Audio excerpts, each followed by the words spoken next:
செம்பூர் ரயில் நிலையம் RC mark tempeh பாலம் அருகில் ஸ்ரீ சித்தி பாஜி விக்ரதா சேவா சங்கம் சார்பில் 80வது சுதந்திர தின விழாவை முன்னிட்டு செம்பூர் காய்கனி மார்க்கெட் ஆலோசகர் பாலேராவ்ஜி கொடியேற்றினார்.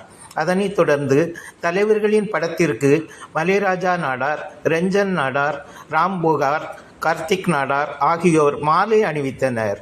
விழாவில் கலந்து கொண்ட அனைவருக்கும் இனிப்பு வழங்கி சிறப்பாக கொண்டாடப்பட்டது.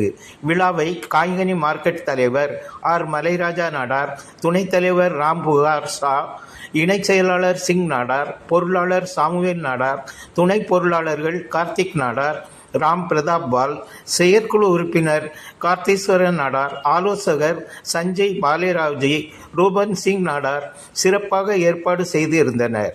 இந்நிகழ்ச்சியில் சங்க உறுப்பினர்கள் மாதவ் சாவங்கை, பின்சிங் நாடார், மார்க் நாடார், பெருமாள் நாடார், குமார் நாடார், பிரஜாபதி, பால்ராஜ் நாடார், சந்தோஷ் சாவங்கி, சந்திரன், ஆறுமுகம், உமேஷ் குப்தா, ரவி, பல்ராம், சுப்பிரமணியன், மகளிர் அணியினர் மற்றும் வியாபாரிகளும் நியூ டேலண்ட் அகாடமி மாணவர்களும் கலந்து கொண்டு சிறப்பித்தனர்.